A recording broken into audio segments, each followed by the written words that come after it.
Nabda. Bismillahirrahmanirrahim. Alhamdulillahi rabbil alamin. Wassalatu wassalamu ala Rasulillah ma ba'd.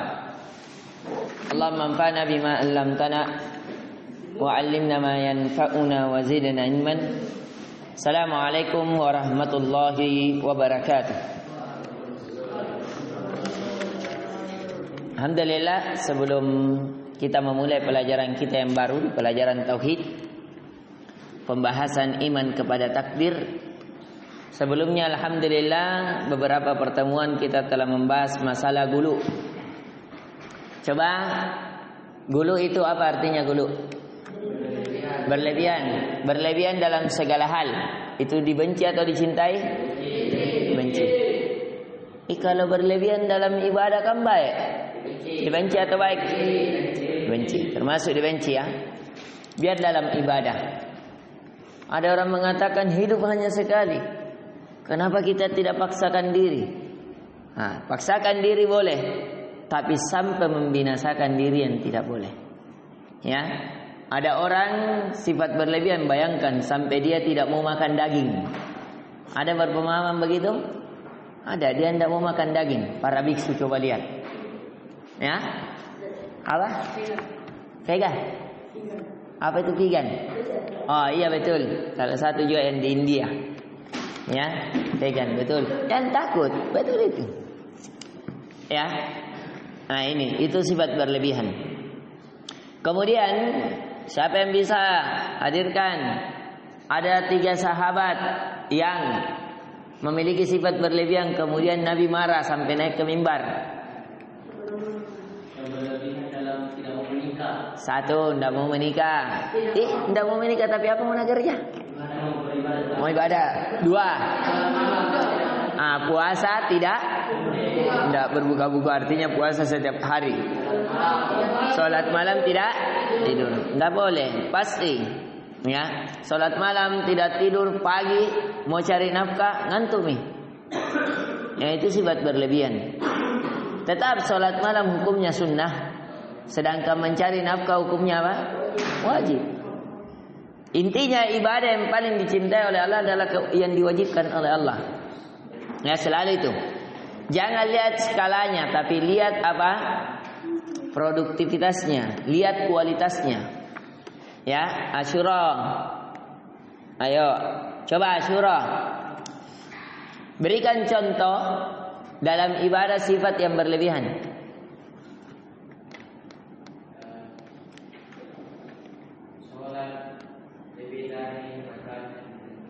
Termasuk lain. Apa lagi?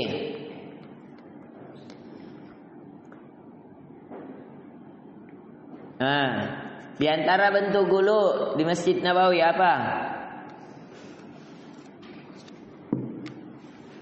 Coba Masmuk, Aska, Zaki, Fadlan, Zaki. Saya memang ya jarang menghafal nama-nama. Ya, karena di setiap saya doakan antum langsung domir banyak saja, kemudian saya bayangkan. Ya, selalu saya mendoakan antum sekalian, termasuk seluruhnya yang mengaku muslim saya doakan. Insyaallah.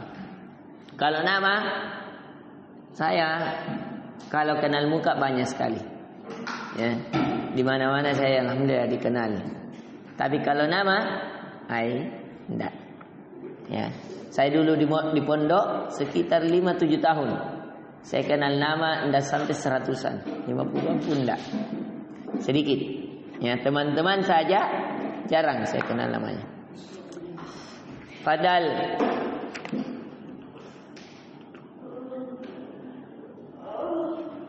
coba sifat gulu yang dilakukan di Masjid Nabawi.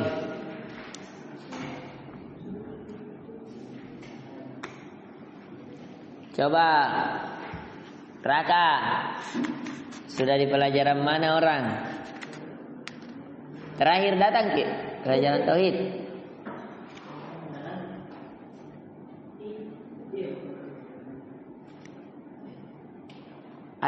Atar. Pelajaran mana nih orang? Ya, mana ya tepatnya halaman berapa? Sebelumnya sudah Mika? Siapa dalilnya?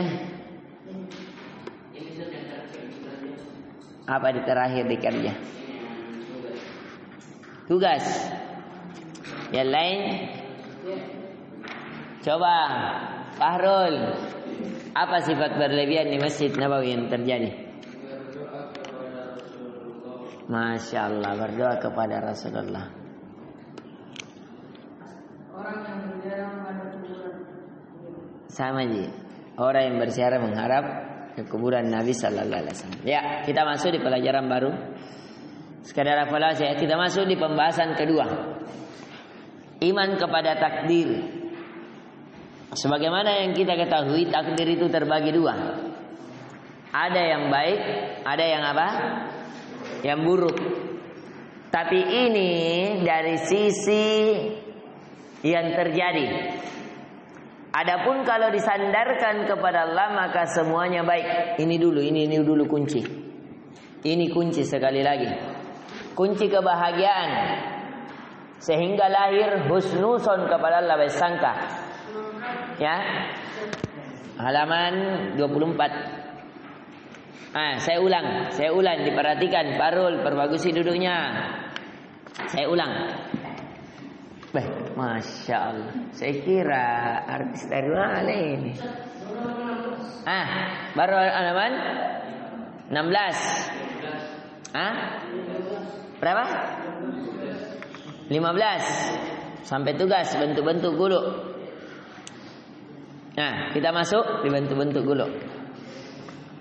Gulu terhadap orang soleh, pengaguan terhadap gambar mereka atau membuat patung mereka, meyakini bahwa mereka mengetahui perkara gaib atau bisa memberikan manfaat dan bahaya, meyakini bahwa mereka terjaga dari kesalahan. Nah, ini diantaranya, bahwa semua yang diucapkan dan dilakukan adalah benar dan tidak terjadi kesalahan dari mereka, mengusap mereka dan mencari keberkahan dengan badan mereka. Nah, ini ya banyak ya. Bahkan biasa apa? Kalau kita lihat di kalangan apalagi di Jawa ya, bahkan bekas ludahnya kiai, ya, bahkan bekas apa? Air kakinya kiai, itu dijual mahal, ya, bekas rokoknya, bekas makannya, padahal itu kekhususan untuk Nabi. Itu kekhususan untuk Nabi Sallallahu Alaihi Wasallam. Nah, ini berlebihan dalam mensikapi mereka sehingga keluar dari sikap pertengahan. Sikap pertengahan itu tidak berlebihan, tidak juga apa? Bergampangan. Sebagaimana yang dilakukan oleh sebagian manusia dari menunduk, ruku, sujud dan mencium kaki. Ada yang sampai kalau datangi kiainya, kalau datang kiainya kan, antum lihat di YouTube. Kalau datang kiainya ya, makanya kalau saya pribadi, antum mau jabat tangan saja untuk saya tahan mudahnya itu. Karena memang ini Ustaz ada dalilnya Nabi Yusuf kan sujud saudara-saudaranya kepada siapa? Nabi Yusuf alaihissalam, bahkan bapak dan ibunya. Jawabannya itu benar, tapi itu syariatnya Nabi Yusuf. Syariatnya Nabi Yusuf. Adapun syariat Nabi Muhammad tidak. Sama dengan syariatnya Nabi Musa alaihi salam. Iya, diagungkan, betul. Tapi itu syariatnya Nabi Musa. Kalau mereka mau ikut syariatnya Nabi Musa, mau. Kalau syariatnya Nabi Musa, cara bertobat dengan cara dibunuh. Bukan istighfar, bukan dengan taubat. Siapa yang melakukan dosa besar, cara bertobatnya apa? Dibunuh. Siapa yang bajunya terkena najis, caranya digunting. Kalau kita alhamdulillah tergantung najisnya. Kalau najis berat, kena misalnya najis jilakan anjing, dicuci berapa kali? Di antaranya dengan pasir atau tanah.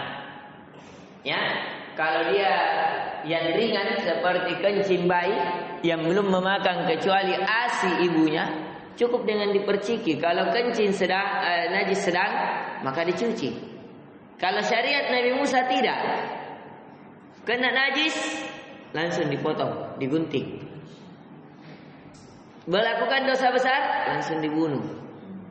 Itu dia.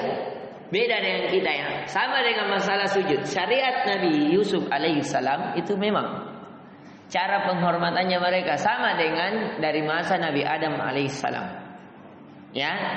Akan tetapi di syariat Nabi Muhammad sallallahu alaihi wasallam, Nabi bahkan menegaskan seandainya dibolehkan seseorang bersujud selain kepada Allah, la amartukunna antas judunna ila aswajikunna.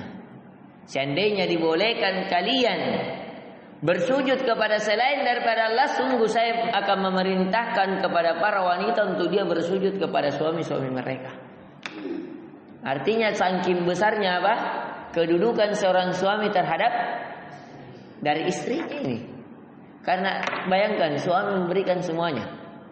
Apa yang tidak diberikan kepada istri? Semuanya diberikan.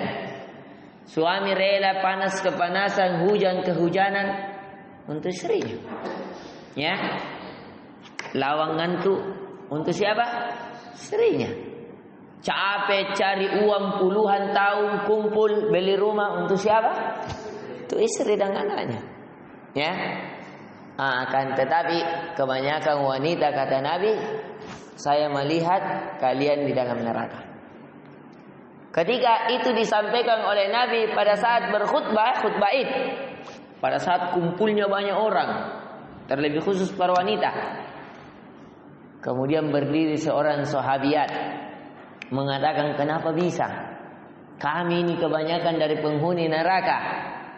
Maka Nabi sallallahu alaihi wasallam mengatakan, fa inna kunna takfurna min khairi zaujatikunna. Karena kalian itu banyak sekali mengkufuri, mendustai dari kebaikan suaminya. Terlalu banyak kufur nikmatnya. Yang di riwayat lain kata Nabi, seandainya kalian dibaiki oleh suami kalian selama 1 tahun, tapi ada suatu hari tidak dipenuhi keinginannya, apa dia katakan? Hei, suamiku tidak pernah peduli, tidak pernah kita cek kita anu. Coba melihat itu perempuan. Ya antum akan tahu ketika apa? Antum sudah menikah. Tapi coba lihat mamanya antum. Ya lihat saja. Terkadang berantem sama bapaknya antum apa? Hanya karena ada keinginannya. Nah bilang bapak tak apa? Nanti itu gampang itu, ini mau dulu. Anak bilang kita memang perhatian ki anu. Begitu ki memang. Ya. Sampai wanita soleha pun. Ya sampai wanita soleha pun demikian. Ini ya. Jadi masalah sujud itu tidak dibolehkan di syariat siapa? Nabi Muhammad sallallahu alaihi wasallam. Tunduk saja tidak boleh, makanya jangan tunduk. Itulah ucapan kita 17 kali dalam sehari semalam. Iyyaka na'budu wa iyyaka nasta'in. Hanya kepadamu ya Allah aku beribadah, tunduk, ruku, sujud, dan hanya kepadamu saya bersandar memohon pertolongan. Ustaz, jadi kalau orang tua ya biasa kakek, tante tunduk-tunduk di jabat tangan, boleh. Kalau itu menjadi adat kebiasaan, tapi menghindarinya jauh lebih baik. Biasa saja. Ya, kalau memang mau dihormati, biasanya di antara adat kebiasaan caranya orang tua menghormati yang muda, menghargai, itu biasa dicium jidatnya atau cupika-cupiki ya. Walaupun saya masih berat sebenarnya kalau cupik. Biasanya itu kalau di para masyayikh, ya biasanya kalau para masyayikh itu dibegitukan. Kalau saya dulu waktu belajar di Masjid Nabawi, alhamdulillah saya duduk langsung di Masjid Nabawi. Itu biasanya kita dicium jidat kita. Kalau misalnya kita belajar di depan syekh, bisa menjawab, tahan. Biasa dia cium kita punya jidat. Saking senangnya itu syekh. Baru dia biasa kasih hadiah, kasih siwak, kasih uang. Itu kalau kita belajar di Masjid Nabawi, Allahu Akbar. Ya, bukan kita les privat kayak les privat ya duduk di tiang-tiang. Ya, ini. Biasa kita dikasih 50 real, 100 real, 20 real. Bayangkan 1 real itu 4.000. Jadi kalau dikasih 50 real berapa? 100.000. Itu kalau kita jawab, Mamikum antas tatiantium. Biasa dia cium kita, kasih uang, dipeluk, biasa bilang kan itu. Ya. Tapi kalau tunduk tergantung dari kebiasaan itu. Dan tergantung dari hati kita. Nabi saja pernah Nabi sallallahu alaihi wasallam ingin orang berdiri dari duduk, karena kedatangan Nabi ingin berdiri, Nabi tahan. Ya, sebagai berdiri penghormatan. Karena takutnya Nabi itu apa tadi? Hal tersebut seseorang besar pengagumnya kepada selain Allah. Nah, kemudian coba lihat di halaman 16 jenis-jenis gulu terhadap orang soleh. Gulu yang merupakan syirik besar meyakini bahwa orang soleh mengetahui perkara yang gaib. Nah, ini wali ini, tahu ini, katanya akan terjadi begini. Nah, ini termasuk syirik besar. Adapun syirik kecil, gulu kepada orang soleh yang tidak sampai pada tingkatan ibadah. Dia gulu sifat berlebihan. Itu kiai ini kalau bilang begini. Ya, tapi tidak sampai dalam perkara gaib.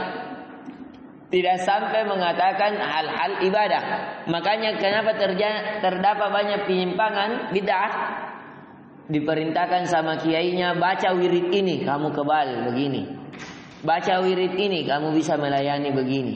Baca wirid ini kamu akan dapat begini. Baca salawat ini. Begitu seterusnya. Kemudian gulu yang merupakan sarana yang mengantarkan kepada kesyirikan. Mengagungkan gambar orang soleh. Ini terjadi. Kenapa terjadi awal kesyirikan di masa Nabi Nuh? Karena ada gambar.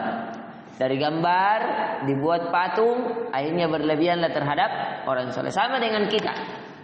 Kenapa bisa terjadi sifat berlebihan terhadap kuburan Yusuf? Karena awalnya ada gambar, kemudian dibuat patung, kemudian dibuat kuburan, kemudian apa? Disiarai. Kemudian apa? Bahkan cuma disiarai, tapi dimintai doa, disembah, diperindah, didatangi. Nauzubillah. Ya. Keempat, gulu terhadap kuburan ini sama. Qala li Aliyun, berkata Al-Hajjaj an Abi Hajjaj, berkata kepadanya Ali berkata kepadanya, ala ab'atuka ala ma ba'athani alaihi Rasulullah sallallahu alaihi wasallam, ala tada' suratan illa tamassaha wala qabran musyrifan illa sawaitahu. Dari Abu Hayyat, ia telah berkata kepada aku, Ali, muka kamu aku utus untuk sesuatu tugas, sebagaimana Rasul sallallahu alaihi wasallam mengutus diriku untuk tugas tersebut. Jadi artinya Ali di masa kepemimpinan Nabi, Ali pernah dikirim apa? Yaitu jangan kamu biarkan ada sebuah gambar kecuali harus kamu hapus. Apalagi, dan jangan ada suatu kuburan yang ditinggikan kecuali kamu harus ratakan. Bayangkan, hadis riwayat Muslim, hadis sahih. Nah, makanya di dalam Islam kuburan yang benar boleh ditinggikan, tapi ditinggikan pakai tanah supaya tidak sedatar apa dengan tanah, supaya jelas bahwa ini kuburan, ini bukan kuburan. Tetapi tidak boleh ditegel. Abdul Aziz, tidak boleh dicat, tidak boleh apa, apalagi dibangunkan jadi masjid. Nah, tidak boleh. Ya, ini. Tapi yang terjadi kita di negara kita apa? Kuburannya dede. Apalagi kuburan orang Cina. Antum pernah lihat kuburan orang Cina? Kecil ini kelas. Ada yang seperti kelas, tergantung dari kebangsawanannya. Kuburan orang di Toraja, antum pernah lihat? Itu yang rumah-rumah kayu, itu kuburan orang Toraja, tongkonan namanya. Itu untuk buat itu 1 miliar. Untuk buat itu. Kenapa? Karena salah satunya caranya dibuat itu ada ritualnya. Memotong diantaranya sapi. Sapi tedombunga namanya. Sapi belang. Antum pernah lihat sapi belang? Di mana? Di Klang. Cimarileng ada. Sapi Toraja. Nah itu mahal itu. Sampai ratusan juta, ada sampai miliaran. Ya. Nah, itu memang mereka. Kemudian coba lihat ziarah yang disyariatkan. Ya, jadi ini tugasnya Ali. Kemudian dia tugaskan kepada siapa? Abu Hayyaj. Ya. Jadi sebenarnya kalau antum pergi ke Mekah atau Madinah, kuburannya jangankan itu kuburannya Hamzah. Kuburannya para sahabat itu hanya dibuat dinding supaya apa? Biasanya terjadi banjir, kemudian rata, tidak ada. Kalau antum pergi di kuburan Baqi, itu juga rata, tidak ada. Hanya ada tanda bahwa ini gundukan. Tapi itu pun setiap 100 tahun digali lagi, dikasih masuk kuburan baru. Kalau kita, Allah, ya. Nah, tapi ini juga sudah mulai ada di apa? Kuburan Tanwir, sunnah, ya. Ada yang sudah kuburan sunnah, ya, yang dibuat oleh beberapa organisasi. Termasuk juga kuburannya Wahdah. Paling bagus kuburan yang sekarang yang saya lihat yang tertata, lumayan bagus, tapi masih di tembok itu kuburan Panikan. Kuburan yang ada juga di Sudiang, itu bagus, ditata, ada jalanannya sehingga seseorang kalau lewat di kuburan apa tidak menginjak kuburan karena dilarang juga menginjak kuburan. Tapi kalau kuburan di Borowangi, bagaimana bisa tidak diinjak? Baku rapat-rapat. Itu kenapa? Karena terlalu banyak ambil tempat. Ya, dengan dia batu, dengan apa? Bahkan ada sampai dibuat rumah. Ini. Kemudian kita lihat ziarah kubur yang disyariatkan. Allah Ta'ala mensyariatkan ziarah kubur tanpa harus mengkhususkan perjalanan untuk ziarah. Ya, mengkhususkan artinya saya mau setiap tahun. Itu kesalahan kita juga di sini. Biasa kita berziarah kubur di apa? Hari Id, Idul Adha atau Idul Fitri atau masuk Ramadan. Mengkhususkan berarti khususkan. Enggak. Ziarah kubur yang benar ketika hati kita lapang, teringat, pergi ziarah, doakan orang tua. Kalau saya pribadi begitu, tidak ada hari tertentu. Ya, misalnya saya dari antar orang meninggal, saya ingat lagi dosa-dosaku kepada ummiku. Saya lagi pergi ke kuburannya, lihat, doakan, mohon maaf, ya.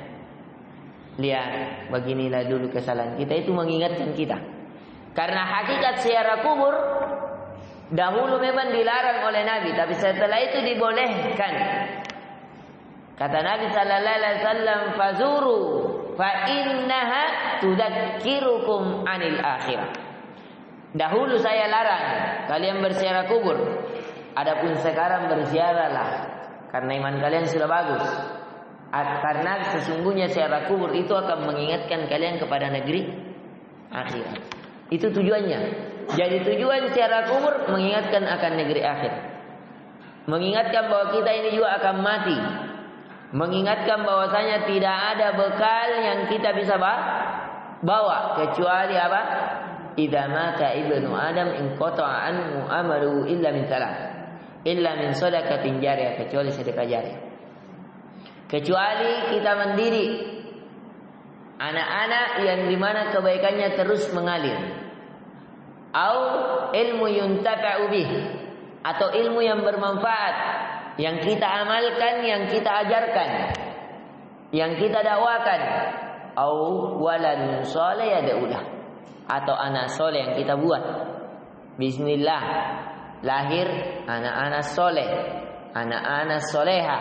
Nah, itu dia setiap sholatnya akan menjadi kebaikan bagi kita. Maka tidak ada sejarah anak lebih soleh dibanding apa? Ayahnya. Tidak ada sejarah bahwasanya anak lebih banyak kebaikannya dibanding ayahnya. Tidak mungkin. Kenapa? Walaupun kita lihat anaknya ini rajin sholat malam, bapaknya tidak. Tapi kalau mau ditimbang siapa lebih banyak kebaikannya? Bapak. Kenapa? Karena semua kebaikan anak mengalir kemana? Ke bapak. Jadi jangan pernah merasa lebih baik dibanding bapakmu. Walaupun bapak mengajinya putus-putus, antum lancar, mungkin antum merasa lebih banyak pahalanya, lebih banyak kebaikannya. Tidak, sekali-sekali. Karena semua kebaikan kita itu teralirkan ke orang tua. Kemudian apa kata penulis? Seorang muslim melakukan ziarah dengan mengikuti sunnah, maka dia mendoakan kebaikan ini, garis bawahi, tanpa harus menghususkan perjalanan untuk ziarah, tanpa harus menghususkan perjalanan ziarah,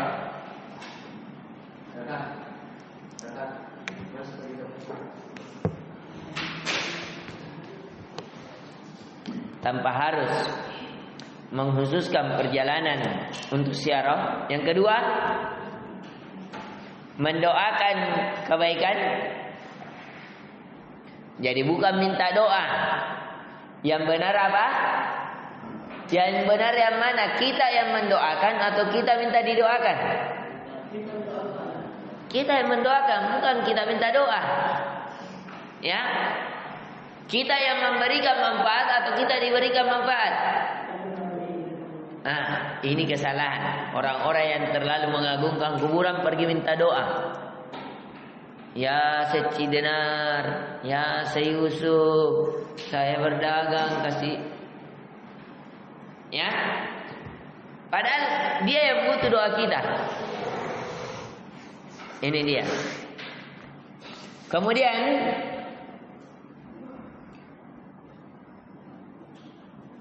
mendoakan kebaikan bagi penghuni kubur secara umum dan kerabatnya serta orang-orang yang dia kenal secara khusus. Sehingga dia telah berbuat baik kepada mereka dengan mendoakan kebaikan, meminta maaf, memintakan maaf, ampunan dan rahmat untuk mereka. Juga telah berbuat baik terhadap dirinya sendiri dengan mengikuti sunnah, mengingat akhirat. Ini juga mengingat akhirat di garis bawah. Mengingat akhirat dan mengambil pelajaran dan nasihat.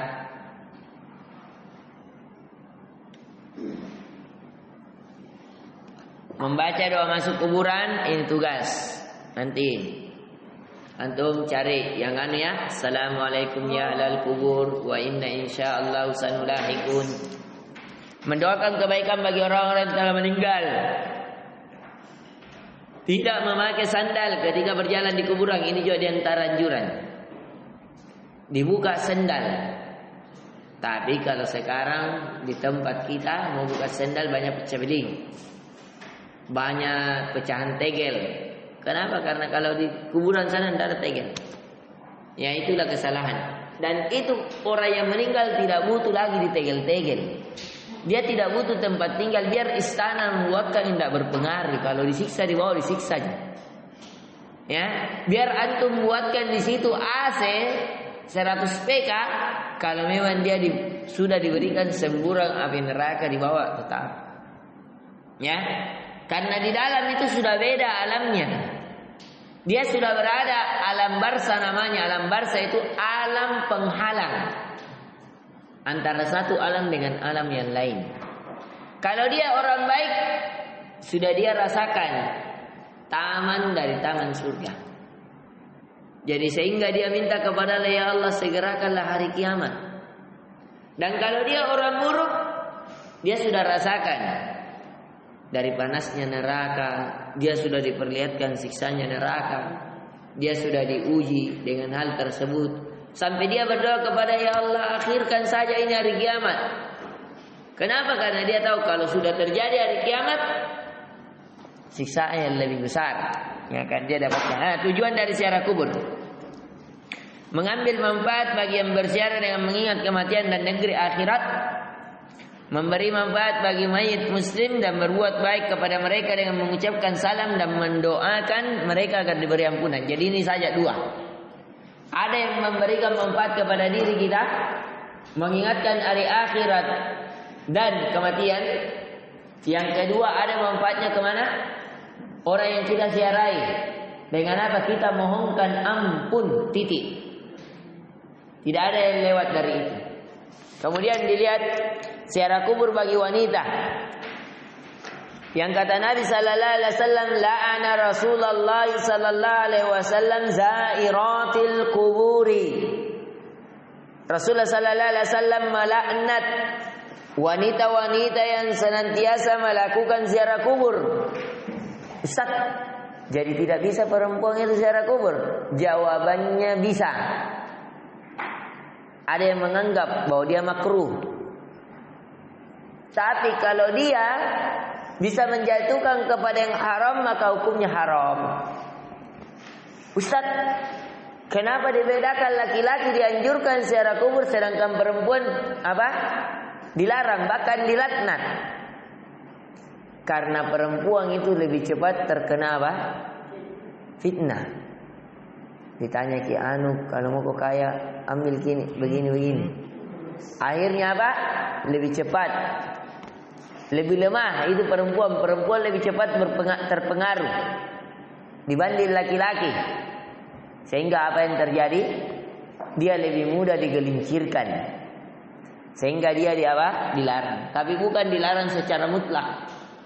Ya boleh bersiarah, asalkan dia bersiarahnya apa? Bisa terhindar dari fitnah. Tapi ada juga yang menganggap memang haram, hukum asal. Tapi ini sebagai apa? Supaya menutup pintu. Karena kebanyakannya wanita seperti demikian. Hal tersebut karena dikhawatirkan, ini yang saya bilang, terjadinya tangisan dan ratapan. Apalagi kalau perempuan, mas kenapa bukan saya duluan?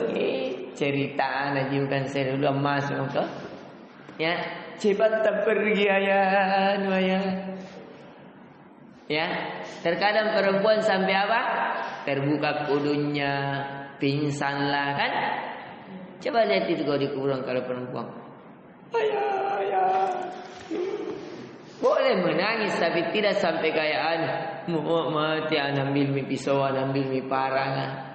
Ya, terkadang kan perempuan begitu. Makanya dia dilarang. Karena selalu merata, apalagi napukul-pukul kikana banyak anakku. Terkadang begitu, ya, sehingga dia dilarang. Ya. Karena para wanita memiliki hati yang lembut dan banyak keluh kesah. Ini dia. Jadi kasih garis bawah. Karena dikhawatirkan tangisan dan ratapan.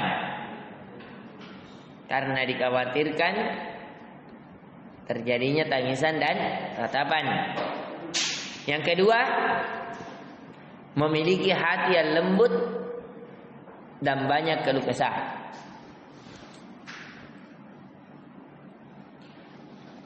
Ya. Serta kurang mampu menanggung musibah.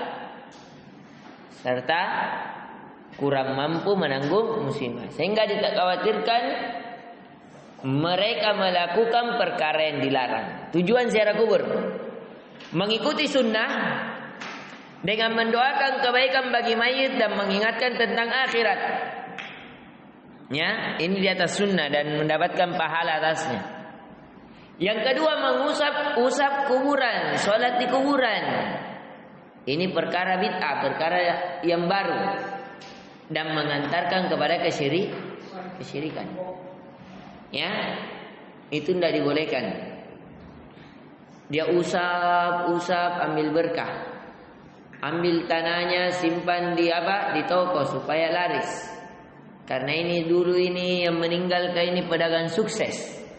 Maka ambil kita tanahnya supaya menjadi pedagang sukses juga, simpan di dompet. Ada begitu? Ada. Ya, apalagi orang-orang Bugis biasa itu meyakini seperti itu. Selalu ilmunya cocoklogi. Ya. Naudzubillah. Ya, saya juga orang Bugis, tapi maksudnya bukan semua Bugis. Ada begitu. Yang saya lihat kebetulan, yang saya lihat karena saya orang Bugis, ya. Lihat orang-orang kita, orang-orang tua kita. Naudzubillah. Yang ketiga, berdoa dan meminta keselamatan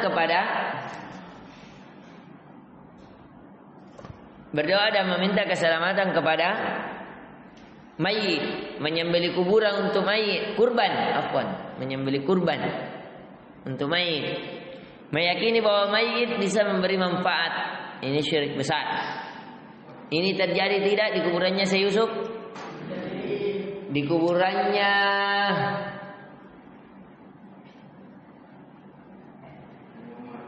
bukan Imam Lapeo yang ada di Sulbar. Terjadi. Siapa pernah ke sana? Pernah ke? Nah, sama ke siapa? Sama ke nenek tak? Nah, ini saksi hidup. Ya, itu pas di depan masjid. Saya juga pernah ke sana lihat. Lihat ya. Singgah saja, itu air kecil. Nauzubillah. Ya, dulu saya di sana tinggal kerja listrik. Instalasi listrik. Ya. Nauzubillah. Itu kita lihat ya. Banyak bunga-bunga kan? Banyak orang berbunga, bawa air, bahkan bawa kambing, bawa ayam, bawa makanan, bawa songkol, bawa telur. Siapa yang hantam itu Pak Bian? Orang-orang yang jaga kuburan. Sama dengan yang di Syekh Yusuf. Sekarang bahkan sudah banyak penjual kambing di sampingnya. Sebentar, iya nanti dipotong Ki, bawa dulu. Sebentar tidak nak potongnya, nanti simpan lagi di kandang. Kalau orang-orang sibuk, pejabat-pejabat, apalagi kalau pas mau caleg, dia biasa bernazar. Kalau saya lolos, saya potong ini 10 ekor, saya potong 100 ekor. Ya, ada begitu. Naudzubillah. Ini karena sudah 1 JP, insyaallah akan kita lanjutkan di pertemuan yang lain. Sekarang fokus untuk jawab saja dari pertanyaan yang sudah ada. Kemudian kita lihat menjadikan kuburan sebagai masjid, itu juga diantara gulu, ya. Kemudian lihat di halaman 20, mengkhususkan perjalanan untuk ziarah kubur. Ini sudah kita jelaskan, tidak boleh kecuali 3 masjid: Masjidil Haram, Masjidil Nabawi, dan Masjidil Aqsa. Kemudian mencari keberkahan dengan melakukan tawaf di kuburan, ada juga sampai begitu. Kalau ini orang-orang Syiah ya, Arkan, Parul. Kalau kita mau lihat orang-orang di Irak, di Iran, di Karbala, ini yang terjadi. Orang-orang Syiah, yaitu dia tawaf. Bahkan dia menganggap ya berziarah ke sana, ke Karbala, itu mengalahkan 100 kali umroh yang diterima. Dia yakin itu. Ya, ada di kitab-kitab mereka. Ini juga dilarang.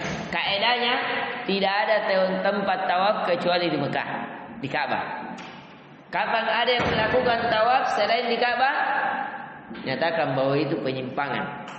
Ya, itu sudah pasti. Kemudian tawaf di kuburan dilarang. Hukum tawaf di kuburan ada 2, syirik besar dan bid'ah. Apabila dimaksudkan untuk mendekatkan diri dan mengagungkan kepada orang yang dikubur, karena khawatir adalah ibadah dan tidak boleh diberikan, karena tawaf adalah ibadah yang tidak boleh diberikan kecuali kepada Allah. Tawaf itu ibadah juga. Bahkan sampai seseorang harus berwudu sebagaimana sholat, itu tawaf. Ya, maka tidak boleh seseorang memperuntukkannya kecuali hanya kepada Allah. Atau terjatuh dalam bid'ah dan saran yang mengantar kepada kesyirikan. D. Berdoa dan meminta keselamatan kepada orang yang dikubur kembali, ya, kepada mayit untuk memenuhi kebutuhan-kebutuhan dan menghilangkan kesulitan-kesulitan. Meninggikan kuburan kita sudah jelaskan dilarang. Mengapur dan membuat bangunan di atasnya. Tahu mengapur? Kalau orang dulu dia kapuri pakai kapur. Kalau sekarang mencet, tulis nama di lisan. Ya, Ustaz, kalau begitu Pak Dek, bagaimana Pak Dek? Tidak ditahu gitu kau bilang ini kuburan nama Mata, ini kuburan Nabi tak. Kalau tidak dicet, bagaimana caranya ditahu tandanya? Jawabannya apa? Orang bersiara, antum mau bersiaranya atau mau lihat orang tuanya? Dan kalau antum dapati kuburannya orang tuanya antum, ada pengaruhnya dengan kalau tidak ada. Dan seseorang itu didoakan bukan hanya di kuburan. Ini juga kesalahan. Ya, saya biasa sama keluarga, kalau mereka datang maunya dia setiap hari Jumat pergi ziarah kubur. Ya, terlalu sedikit doa kita kepada orang tua kita kalau setiap apa? Jumat. Ada juga nanti 3 kali. Mau masuk puasa, lebaran haji, lebaran Idul Fitri. Lebaran Idul Adha, lebaran Idul Fitri. Berarti antum selama ini di mana doakan orang tua antum? Orang tua itu doakan setiap sujud antum. Setiap langkah antum. Antum begini kayak begini kita teringat Allahumma ghafir laha warhamha wa'afiha wa'fu anha. Doakan. Ya. Dan itu seseorang berdoa apakah harus ada di depan kuburannya? Tidak mesti kan? Ini. Ya, jelas arkan? Jelas ye. Jadi mengapur ini dilarang. Coba lihat dalilnya supaya jelas. An Jabir radhiyallahu anhu dari Jabir. Ini sahabat Nabi radhiyallahu an berkata, "Naha Rasul sallallahu alaihi wasallam ayyujassisal qabra wa ayyaquda alaihi wa yubna alaihi." Bahwasanya Rasul sallallahu alaihi wasallam melarang dari mengapur kuburan. Mengapur itu dulu pakai kapur. Antum masih dapati cat kapur kah? Kapur papan tulis. Enggak dapat? Terlalu. Saya masih dulu waktu sekolah masih kapur papan tulis, dalam di begini. Ya, belum apalagi sekarang lagi ada papan tulis yang lebih keren lagi ya. Saya lihat papan tulis digital tak? Nah, itu rencana di SD ada yang mau masuk papan tulis digital, tapi belum disepakati. Ya. Sebentar main bola SMP na RPG. Nggak aneh juga, nggak terlalu dibutuhkan. Ya, memang bagus, ya. Ini dilarang. Duduk di atas kuburan dilarang. Ini juga kesalahan ya. Orang kalau pergi berziarah kubur, nah doakan mamanya di mana duduk? Kuburan orang lain. Nah duduki ini, nggak dibolehkan. Coba kalau ada orang tidur. Orang yang meninggal itu diperlakukan sebagaimana orang yang hidup. Ya. Makanya caranya dimandi dengan lembut. Tidak diceritakan aibnya. Kalau ada orang tidur baru diduduki. Kita kalau tidur misalnya Abdul Aziz tidur yang naik pabian. Kira-kira. Ya. Begitu juga orang meninggal, Ustaz tidak ada pengaruhnya itu begitu. Tetap orang itu dimuliakan dalam segala keadaan. Ya ini. Wa ayyubana alai, dan begitu juga membangun bangunan di atasnya. Termasuk memasang lampu dan menghiasi kuburan. Menghiasi itu tadi, membuat lampu. Kalau ini membuat lampu kebanyakan orang Nasrani. Orang Nasrani itu kalau dikubur membuat lampu, kenapa? Supaya menjadi sinar katanya. Bahkan orang Barat ada bahkan apa? Pernah meneliti, dia buatkan lampu-lampu di dalam. Dia apa? Jadikan ada alat suara, mau dengar itu suaranya. Beda alamnya. Tapi atas izin Allah pernah diperdengarkan suara teriakan. Antum bisa lihat di YouTube. Ya, ada pernah penelitian yang masuk ke dalam Islam. Gara-gara membenarkan itu tadi tentang adanya kehidupan yang di atas kenikmatan dalam kubur dan adanya juga siksa, yaitu masuk ke dalam Islam. Itu diperhatikan. Ini yang bisa kita berikan. Kerusakan gulu itu banyak karena dia sebab kehancuran dan kesesatan. Ini digarisbawahi, sebab kehancuran dan kesesatan. Arkan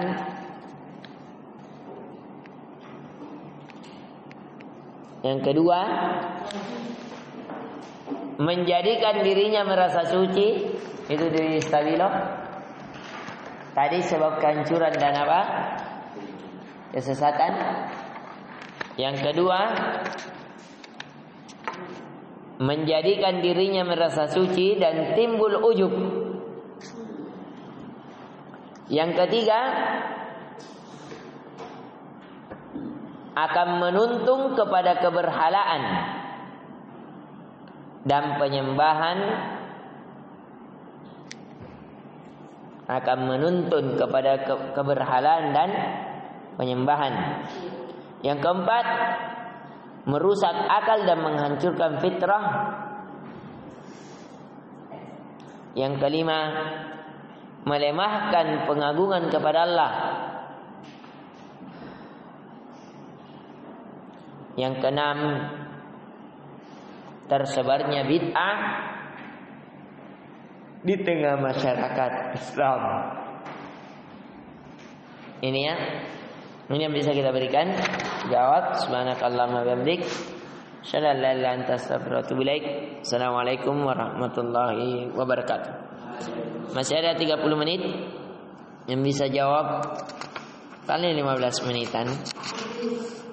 Nah kan, boleh diberikan tanda ya. Yang malas, yang tidak, bukan malas, tapi cara kerjanya supaya lebih ringan. Assalamualaikum warahmatullahi wabarakatuh.